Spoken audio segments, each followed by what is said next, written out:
red. It's Flash. Good morning, Discord. I am Congressman Cool Rick. Joining me today, we got Spencer, we got Sam, and we got Liam.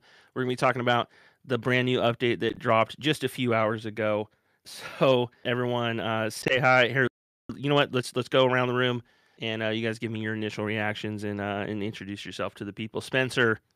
Initial reaction. It was a great update. Not much else to say. Nothing huge. There's so much to say about the update too. It's a big one. I mean, yeah, I don't know. It's weird. We'll talk about it in depth.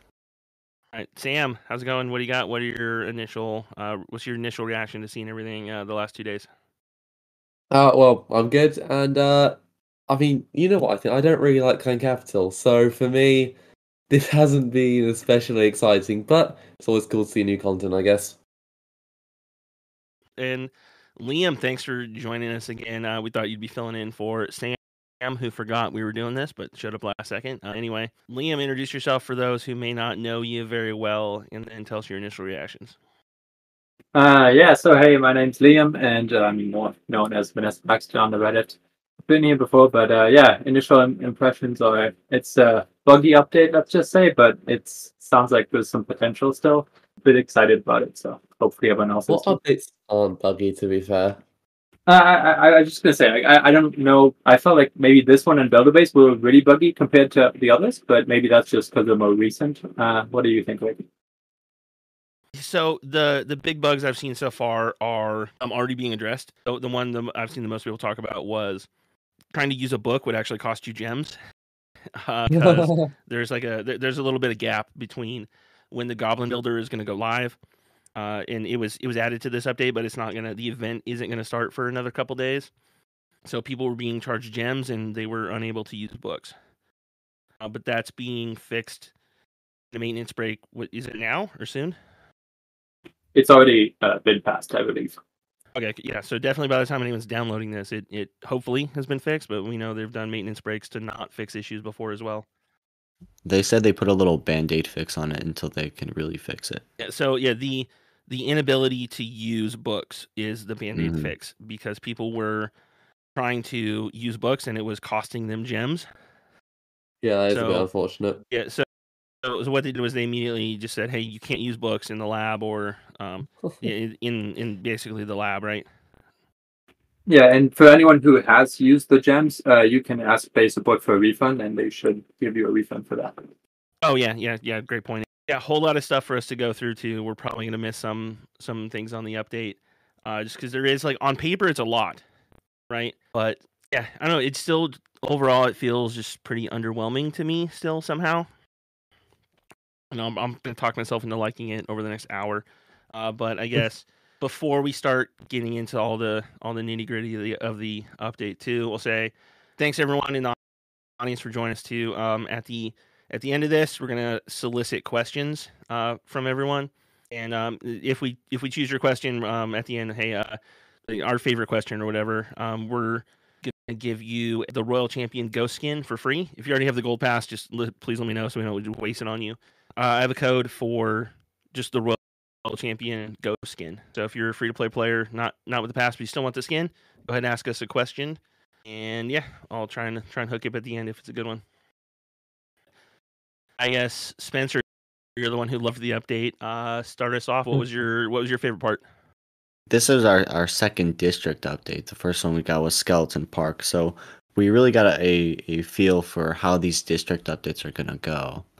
And overall, I'm pretty happy. I feel like a district alone is a solid update. I feel like we don't need any super chup or anything.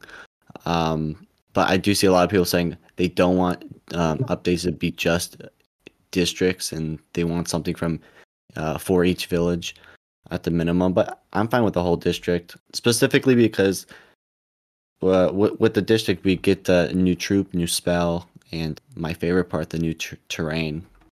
But yeah, just at face value, what do you guys think about having just a district in an update? Well, I mean, we were looking forward to this already, like the new kind of clan capital update. One district does seem a bit underwhelming, to say the least, but Then I was looking at like the upgrades and then maybe new meta strategies that one could use. I'd say that it will be interesting to test and see what's going to happen in the coming days, especially like watching YouTube tutorials for me. But so far, it does look like one district might be enough to kind of change the meta and see how that goes. But yeah, I'm looking forward to it. What about you, Sam? Yeah, I mean, I always struggle with clan capital, right? It's because and I don't want to spend the entire time talking about well, how much I dislike how they're doing updates these days. But I'm just going to briefly mention it. I really hate the whole three pillars of clashing and how each update they kind of alternate. So today's clan capital. Well, yeah, this season's clan capital. The next one will be, I assume, builder base in theory. And etc. Home village, then capital, abilities, and so on and so on. I don't like how they're weighted equally, and I think it just gives a really big content drought for, I mean, especially the home village, which should be the main centerpiece, right? And it obviously leads to great updates where we get a load of new content like we did a few months ago in new hero levels, new troop levels, new defense levels. Yeah, the big Town Hall 15 refresh. That's great. But it means in the meantime, we have this really big content drought should be the main part of the game. And I think it's reasonable to say that Clan Capital is not most people's priority or favorite gameplay experience. So I just think overall it's a bit underwhelming that, yeah, we've had a few quality of life things and UI changes, but on the whole, this update has nothing for the home village. And I do wish they kind of rethink that whole approach. Yeah, it is weird too. I know like there's been a whole lot of pushback against that rotation. But I know like we did get a little bit of stuff. There was like the UIs refreshed across the board. They finally fixed the Super Archer Blimp glitch. Kinda. It's Yeah, mostly big fixed, asterisks on that. yeah, it's mostly fixed, but maybe not. I guess we'll find out. And then also, like, I've been kind of lumping in the balance changes we got a couple weeks ago for Town Hall 10 to 14 Right, yeah. in with this. They just kind of did it early. I don't know why, if they just wanted to push those out and maybe refine them in this update or not. But I don't know. So we did get, we got a little home village, mostly 2 weeks ago. We got obviously a whole lot of stuff in the capital, 2 new troops and a new spell, a new district, new defenses, new obstacles. Like the layout of the new mine is kind of cool. So and like and then also builder base changes too that didn't make some of the final patch notes, but there are builder base balance changes too that we'll probably touch on later as well. So like on paper it feels like a lot, but I think the bulk of it being capital is where I kind of landed on it feeling underwhelming. Liam, do you have a favorite part of the update that you wanted to talk about? Yes, actually. So my favorite part is that they increased the forged capital storage. So like now you can have, I believe it's 35,000. And before it used to just be 25,000. And so that's a huge plus for me because because yeah, now you can store more capital, which means you don't have to leave the clan every time like to donate if you're like maxed out and helping other clans. And actually, well, yeah, Vibe just mentioned something there as well with the UI scaling. I personally don't like it. It changes all the text size, and because I have a few accounts, I kind of have muscle memory for that, so that's kind of annoying. Spencer, you have thoughts about the UI, right? Honestly, so yeah, I first experienced this new UI on the dev build when we got it a few months back, and it was a big change for me at first, but I've gotten used to it, and now that the update's released, I honestly really don't care. I'm used to it, but I could see why a lot of people don't like it. It does look kind of chunky and fat, but I don't know. I feel like most people just don't like it because it's something different. What exactly are you guys talking about? Because honestly, I haven't noticed too much. I haven't played a lot this morning, but I did only play on the on dev build, and I noticed like there's when you pull up the info screen on troops and stuff. Obviously, that's different. But you guys are talking about it affecting your actual gameplay. Like, what's going on there? It's on like tablets, the clan chat and screens, pop-up screens got a new fat chunky look, I feel like. Yeah, so like the text size got bigger on tablets especially, and then as well when you click on like training your troops, like when you donate. So I donate and then I go and train my troops, and like the position is all changed. So now I have to like always wait and figure out where that is. A small thing, but Well, Well, on the contrary, for me, my UI has gotten smaller, and that is what's screwed me because I keep pressing on things that are just in the complete wrong place. Like all my interface, all the pop-ups, like you said, they've all gone from filling the screen to very much not filling the screen. So I don't know how that's happened because I was expecting you to say, oh yeah, everything on tablets got smaller, but I'm playing on my phone, and while you on tablet seem to have gone bigger UI, mine's got smaller. So I really don't know what's happening there. yeah, I wish they made it like toggable, like so that you could like choose whether or not you want it, but I don't know if that's going to happen. Like so it sounds like it's affecting different devices differently. That's got to be Yeah. frustrating. I mean, they have a toggleable size for the troop deployment bar. I'm surprised that they don't actually have a UI size, option, which would just be quite a nice quality of life feature in general, actually. And Spencer, you said this was in the dev build? Yeah, I remember seeing it a few months ago, and at first I was really thrown off by it, and I didn't really like it. But I'm used to it now, so it doesn't bother me. It shows how much I pay attention to the dev build. Before we move on from the kind of UI discussion, should we also talk Yeah, about definitely. the troops, the troop UI? So obviously, when you go to upgrade a troop now, the UI all different. No longer do we have the progress bars with the little green showing you how much you're increasing. It's entirely reworked AI. You can see, and the supplies for buildings as well, I believe. You now have almost like statistic boxes which show like plus 300 in your upgrading, and then also the troop icon shows a little animation of the troop actually fighting in battle, so not just a static picture. Based on what I've seen so far, the sub doesn't really like this. Can anyone elaborate on why that might be? Yeah, so initially it's really nice, especially with the videos and stuff. But I brought this up during testing, and I said those progress bars, we're really gonna miss those because uh, the existence of those bars showed us the stat that would change, and it showed us how far they could change. And every time we went to upgrade, it would show us how much they would change with the upgrade. And now that we don't have those progress bars, I feel like a lot of that transparency is lost. And I remember I brought this up during testing, and the one creator agreed with me, and that was Judo Sloth himself. I just wanted to Wow. bring that up. Yeah. Quite the But accolade there. so I really miss those progress bars because they showed how much your troops would evolve throughout the game as you upgrade them. I really like the transparency about that.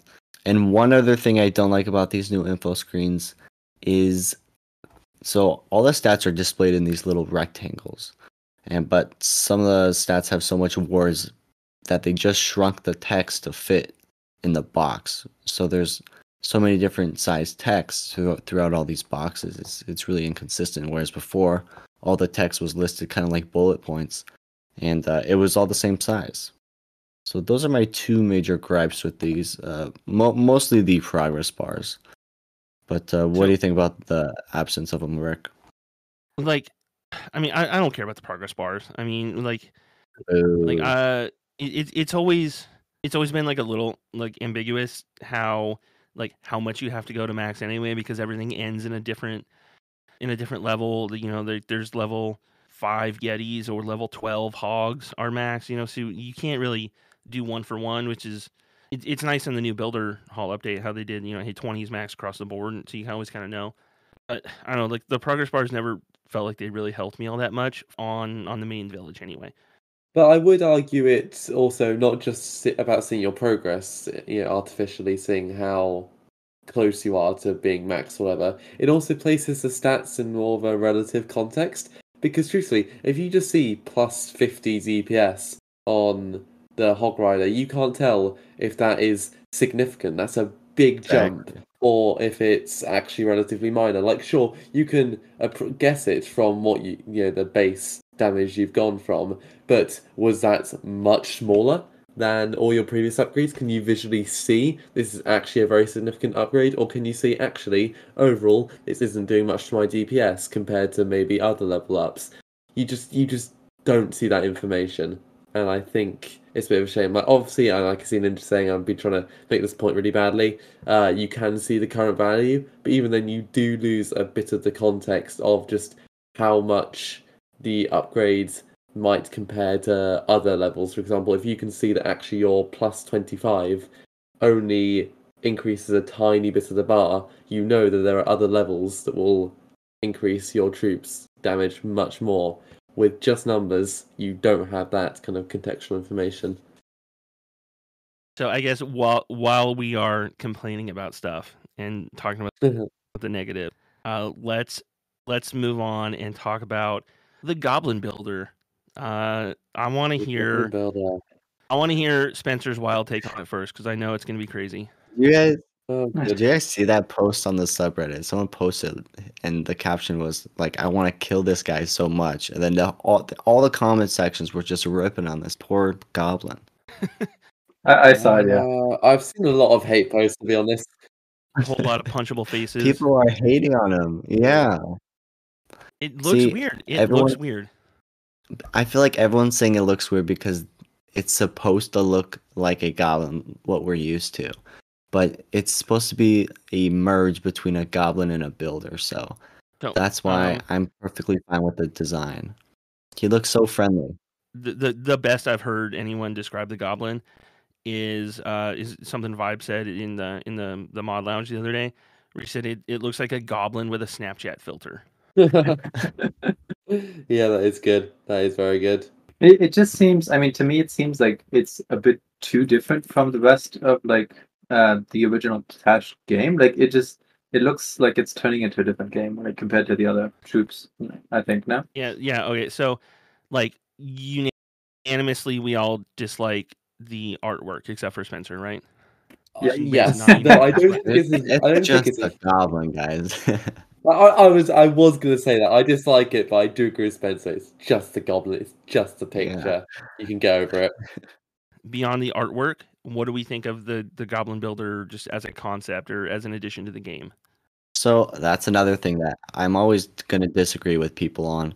I see a lot of people saying that it's negative, but to me, it's great for low town halls, and it's that feature where if you have it, great. If you want to use it, that's great. If you don't want to use it, that's great as well. You know, it's better to have this than not have it.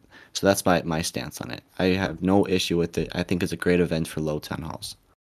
So I will confess, because of just stuff in real life, I haven't had a huge amount of time to properly look at the value of the Goblin Builder. So I was wondering if actually one of you could explain. Is it more worth it to hire this Goblin Builder than just to say gem and upgrades or use some gems to buy a book?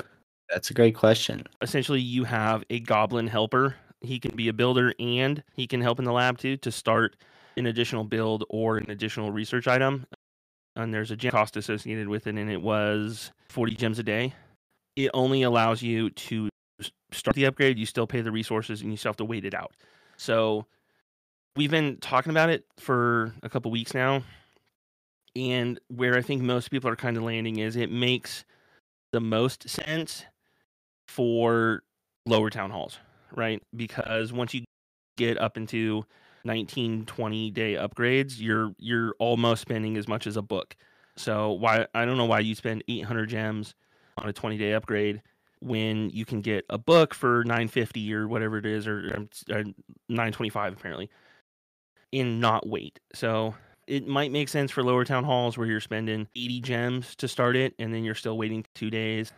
But I don't know that I like it as a concept. There's two big pieces of opposition that I've been reading to it, and those are basically one, that it normalizes spending gems at early town hall levels, which it absolutely will, even though it's only a temporary event. If it ever comes back or is a permanent addition, it's definitely going to normalize spending gems and buying gems and spending money, and that's their business, and that's what they're going to want to do. The other thing people are worried is that it's a test for a diamond pass, that would include a 7th builder, maybe, or maybe a variation of that as instead of just a one-time gem cost, which would be probably 4,000 gems. So as a concept, I'm not a huge fan of it. I know Spencer's gonna have some strong opinions, I assume. So how do you feel about it, Yeah, dude? you're dumb. Well, yeah, like I said, it's there for people who want it. If you don't want it, don't use it. Who cares, you know?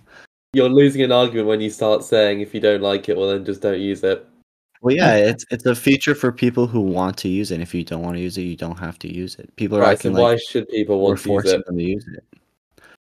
For a 7th builder to help speed the progression, especially at lower town halls, like I was mentioning before.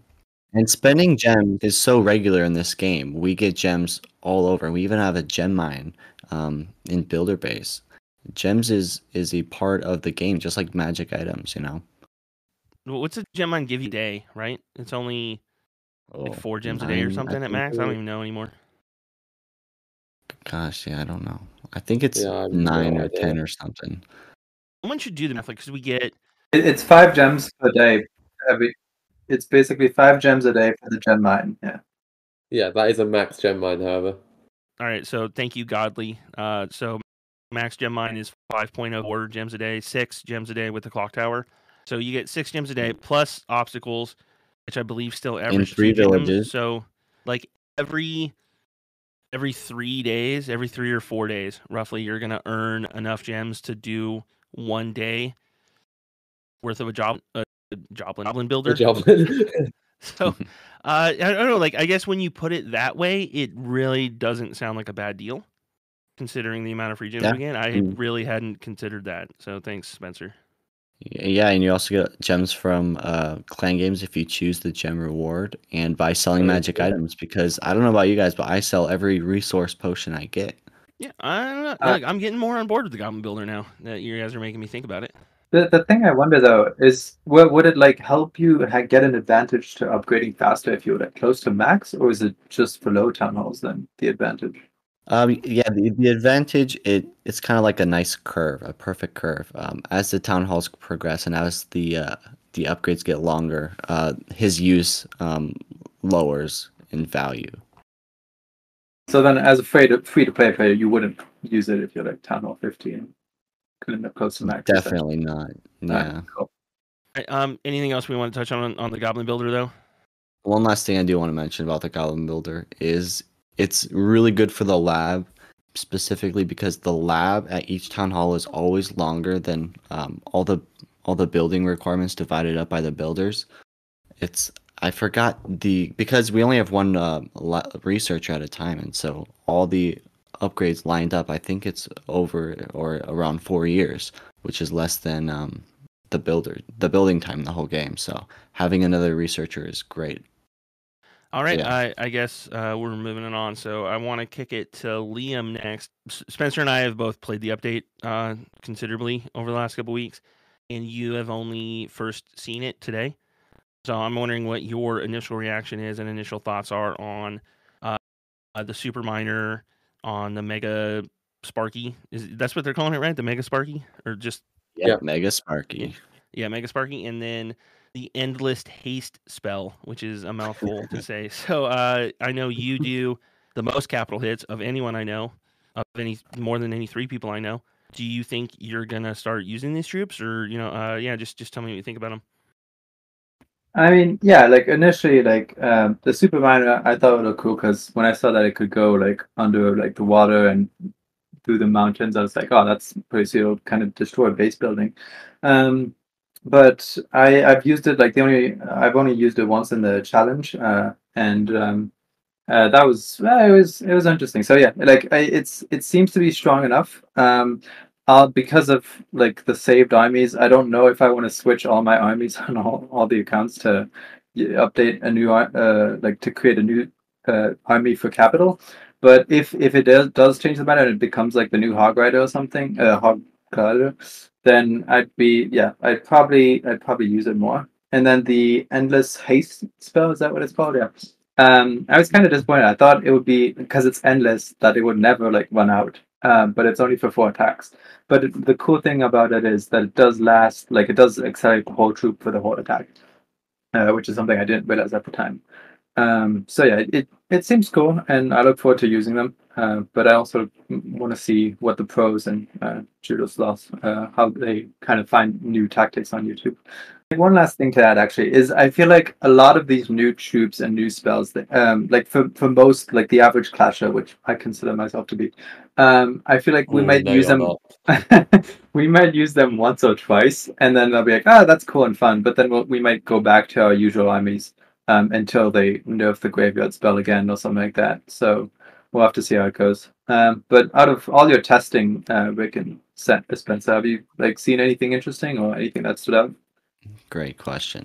So yeah, when I found out that we were getting the Super Miner in Client Capital, my initial reaction was, "Gosh, this is lazy. I don't want a Super Miner in Client Capital because we got the Inferno Dragon for Skeleton Park, and I remember that just felt lazy too. But then I really began to think about it, and the fact that it could burrow under water and under cliffs and under all the terrain, that's so useful to have in Clan Capital from a troop, because that's the only ground troop that could do that now. So it really does make sense to have the Super Miner in Clan Capital. And after playing around with them, from my use in testing, he was pretty good. Cool little fun fact. Spencer, you would know. Did they fix it where it bubbles when it goes underwater instead of the little Yes. burrow animation? Yes, nice little bubbles. Yeah. So he does bubble, which I think is a nice little, cool little touch. My first thought when I saw Super Miner in Clan Capital was Capital Hybrid. I did a whole lot of Capital Hybrid with Super Miners and Hogs, and both with heals and rages, and still using the graveyards, and it's a viable attack. I don't know if it's going to Really? replace anything as like the go-to meta, especially because Hog Graveyard is still still really good. It's the graveyard nerf again didn't do anything.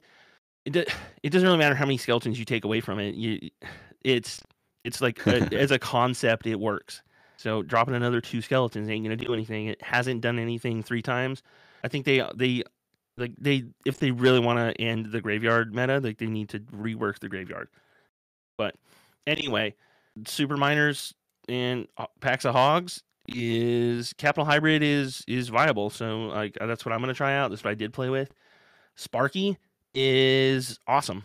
The Mega Sparky is also cool. It's probably going to end up being like more niche use against specific layouts, but it is strong and it keeps going. It's huge, like 100 troop space, right? Yeah, Man, 100. that thing just stays alive and doesn't die. Yep, like my grandma. That did not sound happy. Jesus. I love my grandma. I don't know why I Disappointed said in that that. Speaking of layouts, Rick, so just to cut in there was an interesting post on the sub actually, where because now there's in the new update you can copy capital layouts and share them as links, and someone copied and shared all the links for the default layouts, which will because I feel like most clans have the default layouts still. And so it'd be good to like practice on them and see if you can always get them down to 2 hits. So, well, what do you think about that, Sam? I think on the whole, just on the topic of capital base layouts, it's a fine thing. I think it's a good change. I think we've discussed it before, but I'd see no reason for them not to be there, because the only argument would be that, oh well, people will just all use the same copy bases, but at the moment everyone's still using the same default bases. And yeah, sure, people could start now more easily practicing on all the default bases, nail them down to attacks, but you could kind of already do that. It's just with a little bit more effort, right?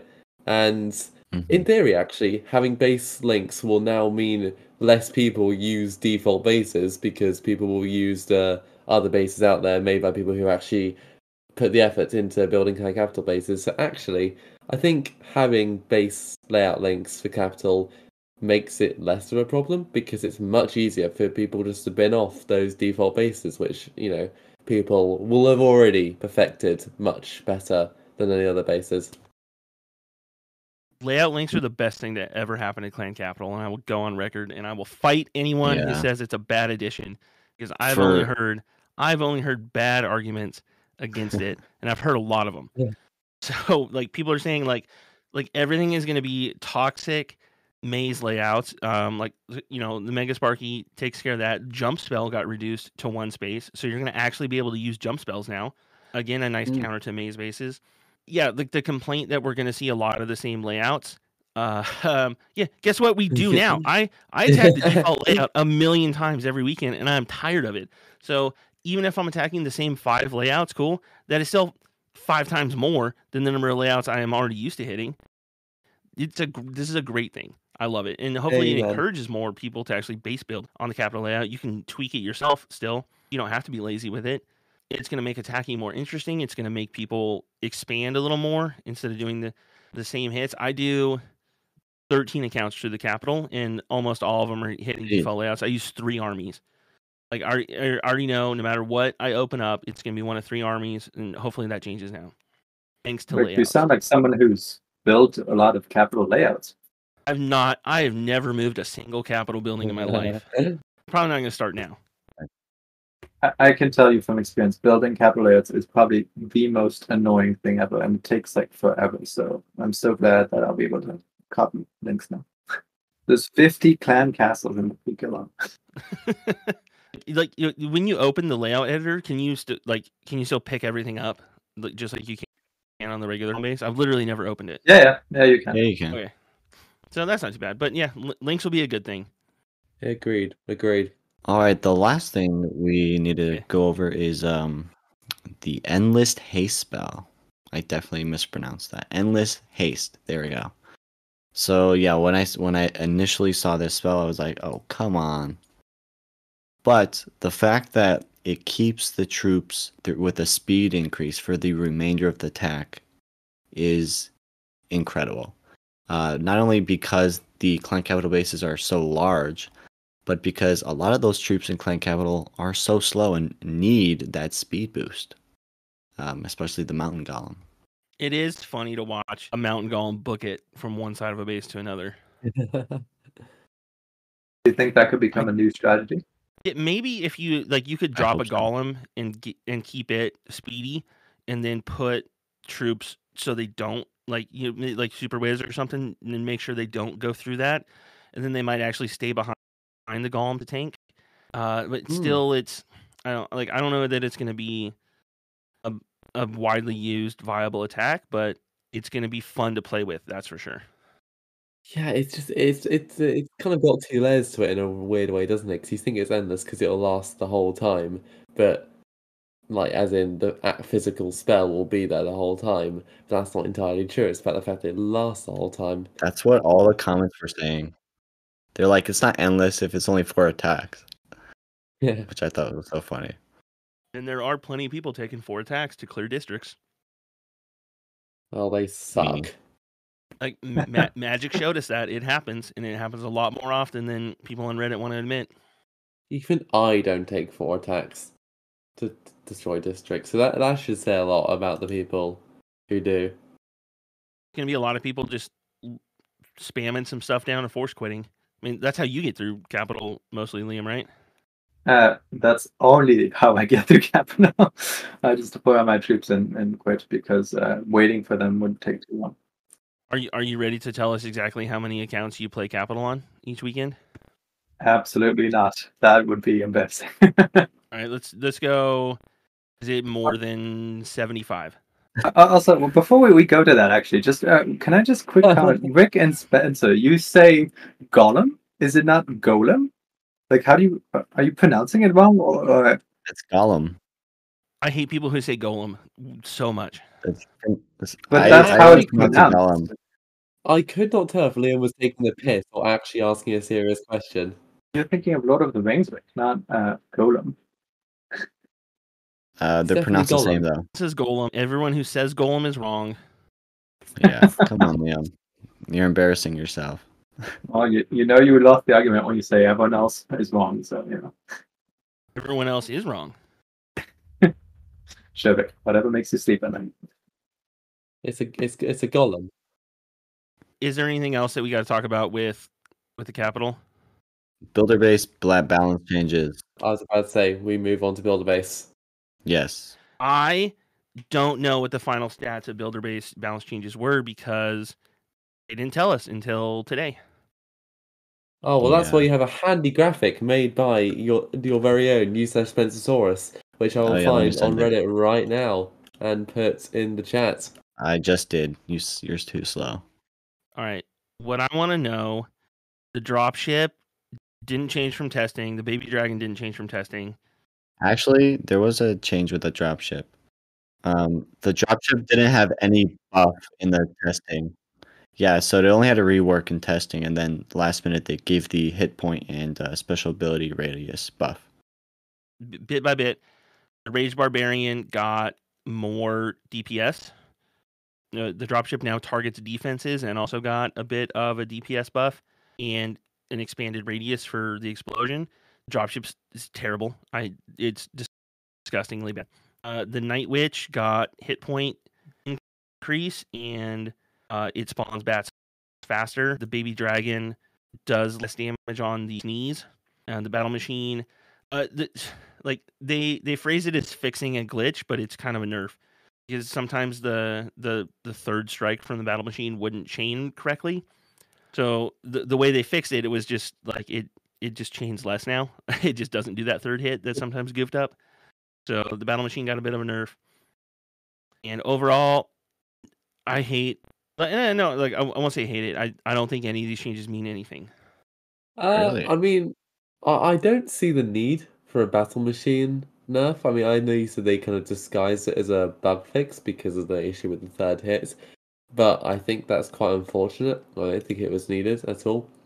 And I mean, clearly they saw an issue with everyone just using baby dragons and thought they'd nerf that as well. But then the buffs, I still can't see anyone using any of those troops. So it feels like a bit of just a sucky, inconsequential balance change to me.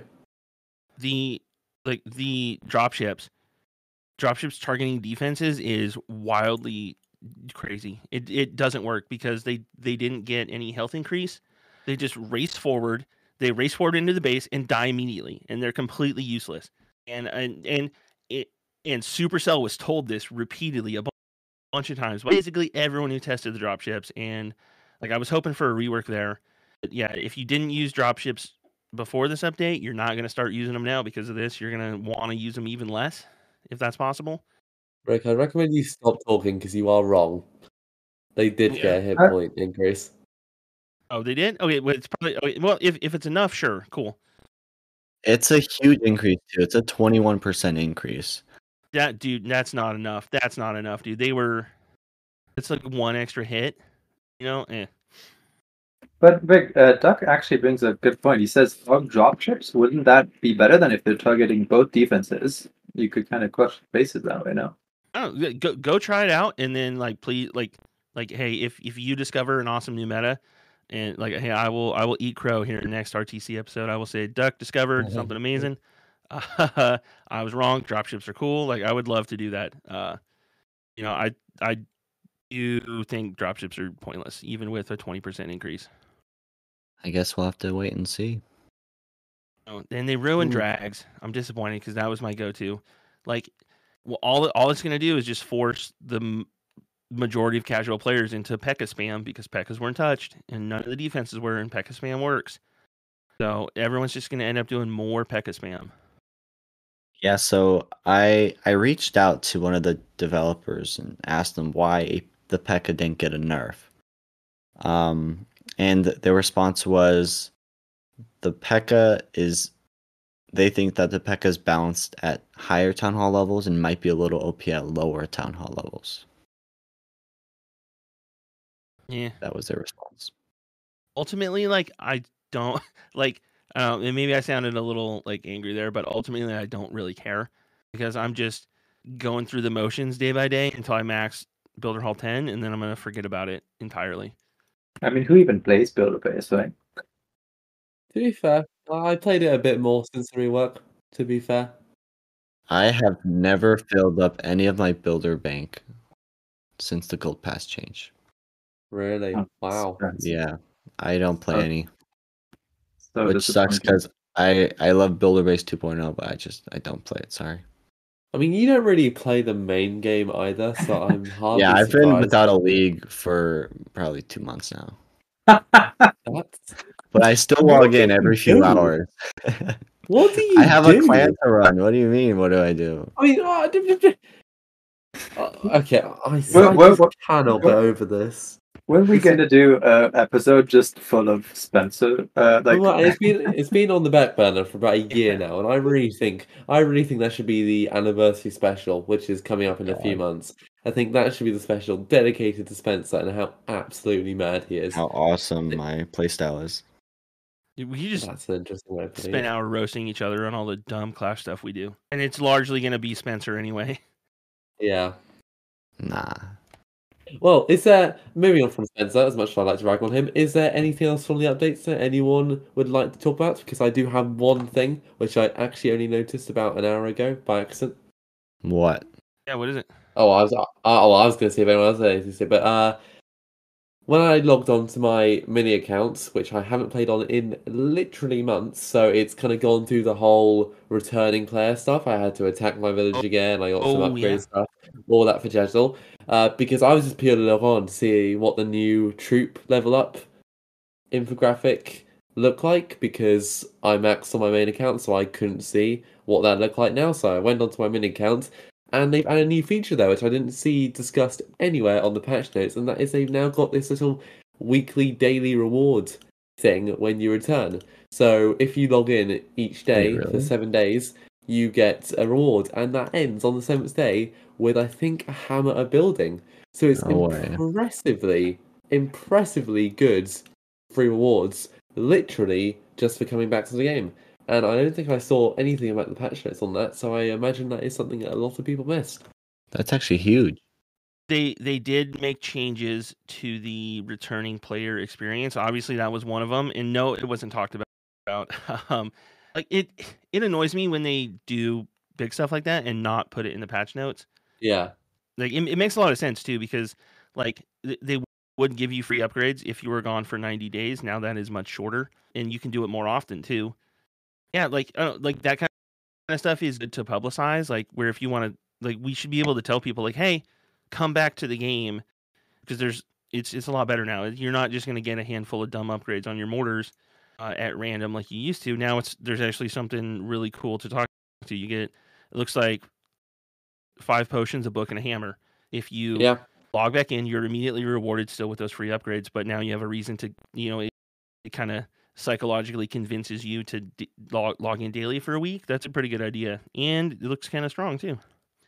Indeed. I also just think on just the whole basis of historical evidence almost, it's really rubbish they don't put this kind of stuff in the patch notes. I mean, the fact that there's literally no record of when this is added, in say 2 years' time, really irrationally bothers me. I think it's really not, because in theory the patch notes should have everything in an update, and when It you should be comprehensive, yeah. just exactly when you literally just don't put stuff in, that really bugs me. Sure, for your big video or your overall summary, you don't need to put everything. But in patch notes, the kind of point of them, they're almost like a development log. You're meant to tell people everything you've added, and especially when it's a good feature. I don't know why you'd miss it. I mean, the only reason I could actually attribute to it is because they forgot. Oh, it's like an Easter egg as well.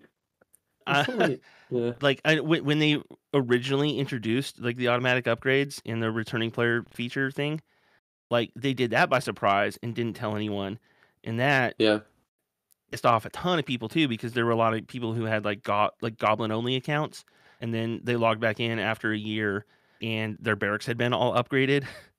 And like a lot of like engineered bases got a little wrecked, and the argument against that was like, well, you should have been playing. If you haven't touched your account in a year, like I don't know what you expected. But yeah, I know, like, so it's annoying that they made significant changes to that again without informing anyone. Although I don't know if there's any downside this time. No, and it's not like they're trying to be. They're genuinely trying to be helpful. It's just a bit of a shame they don't talk about it, to be honest. Yeah, it makes me wonder, like, what else they conveniently forgot to mention. Started conspiracy together.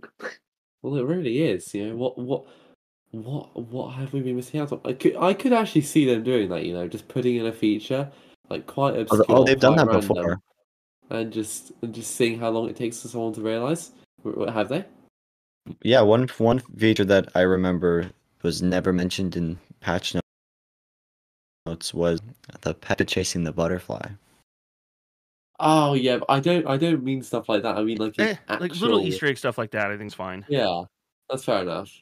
But like an actual feature, like a button which actually does something, you see it, or what, whatever it may be, it would be quite funny if they added something like that into the game, and no one's found it. Could have been there for years, and they're still waiting for someone to find it. Just ponder that for a second. That sounds fun though. I know. I hope this now causes a lot of people to go like spend hours just scourging the game trying to find something and be completely unsuccessful. It's getting close to the time we need to wrap this up. So if y'all listening in the audience have any questions, go ahead and drop us a question. And our favorite one that we talk about, I can give you the Ghost RC skin for free. It won't be with the gold pass; it'll just be the skin, but still kind of cool. So Oopsie said, "How do some big bugs like the book issue get missed during testing? Is there a difference between testing and the live server?" Yeah, Spencer, you were involved in the testing. How did you miss that? Why on earth would I use a book of building and testing if I could just max out my base with one click of a button? Yeah. End of So discussion. yeah. Next question. Well, hold on, like, Yeah. I'll give a real answer. We don't actually know what the whole playtesting process is. Spencer and I are both Supercell creators. When we do have access to the dev build. Hopefully, we're not the primary playtesters for them, but just the way the dev build works, we just like automatically go in and tap a few buttons and cool, now I'm a max town hall 15 and I can look at this stuff and the YouTubers will go and make videos. But a lot of the small bugs like that get missed, at least I can only speak to from my perspective, because we don't really have a reason to go upgrading stuff and trying to use, like, it's not something obvious to us to go and try and use a book to upgrade things during the Goblin Builder. It's just, hey, look at this. It's kind of cool. Here's the concept, and now YouTubers can make videos regarding it. Like, so we're not actual playtesters. They do ask our questions for feedback on balance and stuff, and we're glad to give it. But as far as that kind of stuff, I honestly don't know how they missed it. And you would think they would have some kind of playtesters somewhere doing that.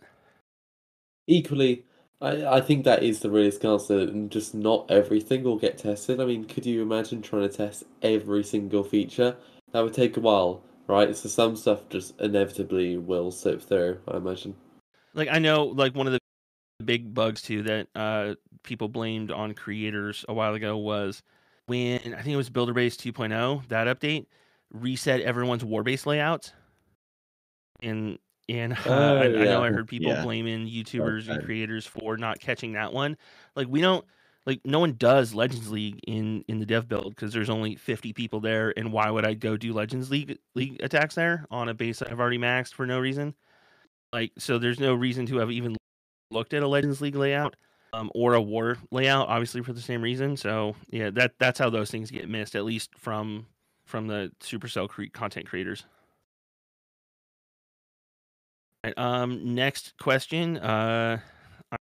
Fish. I'd like to hear thoughts on a more competitive option for the clan capital. Doesn't have to be a full event like CWL. There's power leagues like in Brawl Stars or Legend Seasons with Reset. Yeah. Do you guys have any ideas for making capital more competitive?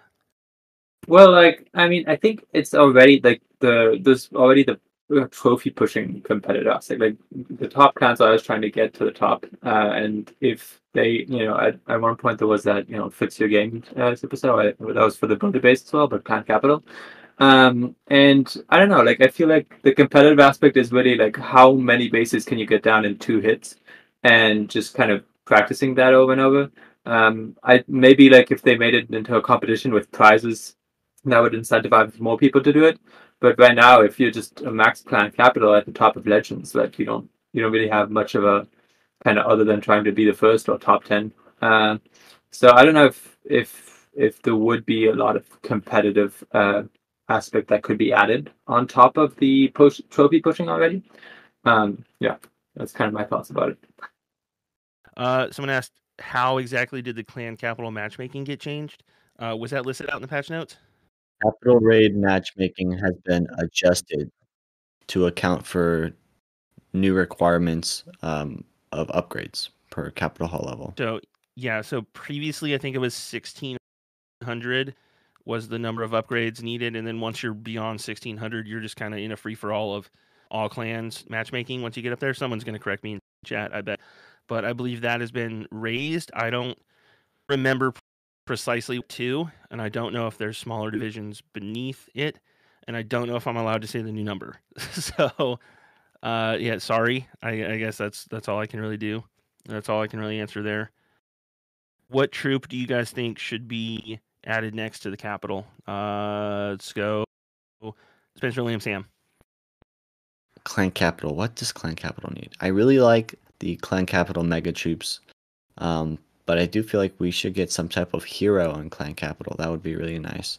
So I'm just gonna be super general and say I would like to see a hero in clan capital, and I'm gonna predict that we get one next update because I'm gonna predict that the next update is gonna be Capital Hall 11. That's my prediction. If the next update is more clan capital stuff, I am going to shoot myself. No, not the But, next update, as in next update. Next update is the next capital update. Okay. Yeah. Yeah, I mean, what do we need in the capital? Like, I mean, this might be because I like using E-Dragons, but something like an E-Dragon would be a nice, like a fly, maybe spamming E-Dragon, or maybe a super Electro Dragon once we get that in the main village, if we do. That could be fun. But yeah, new hero would be nice. Yeah, Sam, any thoughts? Well, I was kind of thinking something like an ice golem, maybe. I know it sounds actually quite boring, but maybe not necessarily an ice golem, but something that's kind of has a spell-like effect, potentially on death, potentially not. Something that means that you don't necessarily have to invest a spell if you want to do something. So, for example, if you don't want to bring another freeze, you can always take an ice golem. Something that gives that kind of ability, I think, would be quite a nice addition to the clan capital. There was a previous question from Sid. He asked, "Do you see the graveyard hive meta changing at all, despite all the new RB competitions additions?" Rick? So I haven't seen anything indicates to me graveyards going away, at least right away.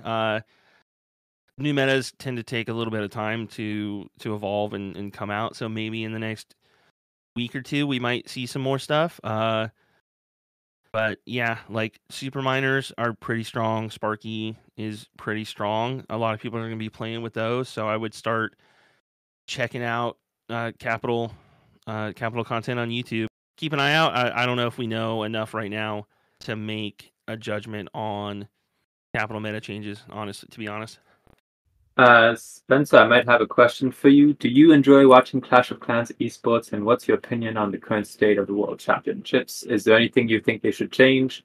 And that comes from Tigris. I know you're a big fan of esports. I actually do not watch the esports.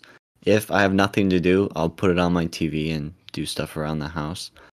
But I don't watch it. I don't necessarily enjoy it. I feel like one part of enjoying any type of sport is having a team that you could cheer on. And I don't have anyone I could cheer on. So that's why I'm hoping of building a team for the community here. And that way I could have a team to cheer on. But outside of that, yeah, no, not really. All right, fair enough. I mean, to add to that, I do watch. I mean, I say do. I used to watch Clash of Clans esports quite a lot. Recently, I just haven't really found the time to as much. So I don't think I can comment on the state of the current World Championships. But overall, I think Spencer's kind of right, and why people don't watch it is it's hard to root for a team. It's fairly static as esports goes. It's not the most, to a lot of people, most engaging thing. I mean, I do seriously enjoy watching them, but equally, a lot of complaints in the past have been, for example, oh, all the attacks just Lalo, or more recently, oh, loads of attacks are just super archer blimp, super barbarians. and I think the repetitivity of attacks can get a bit exhausting as well. So I don't know what the solution for fixing Clash Clans esports is, but I think more people should give it a try than the amount that currently do. All right, I think that just about does it for us this week. Thank you guys all for joining us. Any parting shots or shout outs that you have, Liam? I'd like to shout out Spencer for all the hard work he's made, and everyone else on the mod team as well. For this new update, there's been a lot of bugs being reported on, and thank you, everyone. And then I'd also like to shout out two podcasts, actually. One of them would be Inside Clash with Trample Damage. He does a lot of great content and is always enjoyable to listen to. And then the last one I just finished hearing today, which was Crystal 2 Join with Magic Junior, which we had on, I believe it was last podcast. And so, yeah, that was a really nice interview as well. So check out those as well. You can find those on Spotify probably. But only check those out after you listen to every single one of our episodes, of course. Exactly. Yeah, you got to bleep that. Spencer, do you have any shout outs? Shout out to Liam. He's very helpful. And shout out to... You two just kiss already. I know. The tension is growing, I'm telling you. And shout out to the Clash of Clans dev team. Specifically one person. I don't think I could say their name, but they're very helpful. I feel like I could always ask them a question. They'll give me a really good answer. So shout out to that one developer. Rick, I'm going to give a shout out to you because while Liam and Spencer have been kissing each other's asses, you've got nothing. So there you go. Shout out to Rick for being around and not being Spencer and Liam specifically. I also want to pat us all on the back, us four, because obviously we're only going to shout out ourselves and be self-congratulatory like that. It's cool. Let's stand around in a circle. Yeah. Yeah. Okay. I want to give two big shout outs both to the Crystal to Join podcast and the Clash Wolves. They each this last week did amazing recaps of our interview with Magic Jr., the Clash King developer. So those are really cool. If you want to hear our episode again, you can definitely hear it on those two streams. Then also speaking of Crystal to Join, they were kind enough to have me on a couple weeks ago. It was a real great time. Wu and Carl put on an amazing show. I had a blast doing it. I think it's really funny. I also think it's probably one of their best episodes. I'm going to include a link to my interview there in the show notes. So please, you guys go download it and check it out. And then the other podcast that I just called out, the Clash of Wolves, this Saturday, they're doing a really cool event. Spencer and I are taking part. Liam too, right? Yeah, I'll be there. Yeah, they're going to call it the Pod Wars. So right after the World streams wrap up, stay on Twitch and go to Big B's channel. That's twitch.tv/big_B70. It's Big B70. You'll be able to see it. They're going to do the Pod Wars. They're going to talk to a lot of different podcast hosts and people who've been frequent guests on podcasts. Going to interview everyone over a couple hours in tiny little blocks. We're going to do a friendly war, attack each other. They're going to try and talk trash to us during our attacks. It should be really funny.